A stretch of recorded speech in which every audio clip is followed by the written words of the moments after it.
New York to London.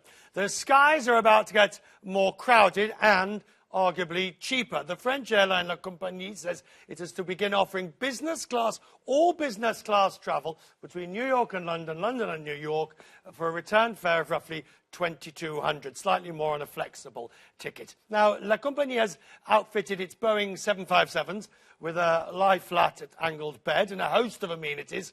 It's half the cost of what it would be on one of the larger carriers. The problem for La Compagnie, of course, is many have tried this before and not succeeded. First of all, there was EOS and MaxJet. They came into the market.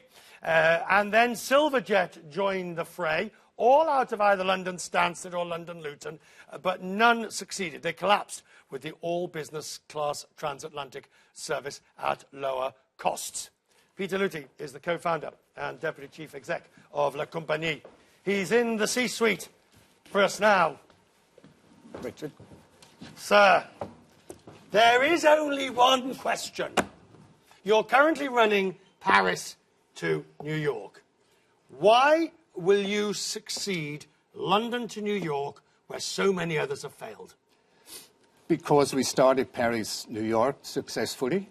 It's a successful startup. And we have a model that decides that we will fly where the traffic is. So we will do the London, which has a 3 times higher potential than what you have between Paris and New York. And there is one issue which I would like to bring in. L'Avion is the 4th carrier that actually succeeded. Until it was taken over?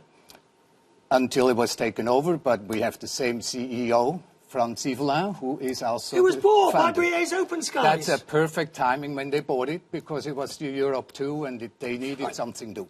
But this was not because the business didn't work. I'm not suggesting that you won't have a great product and that it won't be a fine alternative on the route. That is not in doubt at a cheaper price. But you have to compete against the BA joint venture with American, the United, the new Delta Virgin, which is a formidable operation. They have more daily flights than you have in a week.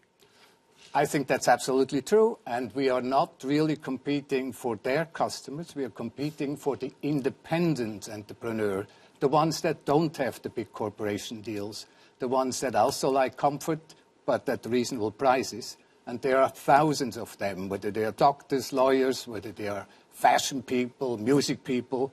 They are all in for getting a better experience at reasonable price. And that is why we will succeed. Okay. Now, one of the things that I've experienced, because having covered this for Business Traveller, is one of the issues is always reliability, punctuality, all the things that's very difficult when you only have one piece of equipment. I mean, if your flight goes tech, then the passenger gets stranded. This is not true. We do the same thing like any other airline. If we have a technical, we protect the customers on another airline within the rules and regulations, and we get them there. Has happened already at the beginning of our operations, but I have to say we have operated now 230 flights between Paris and New York with over 10,000 passengers. Reliability of the operation is close to 99%.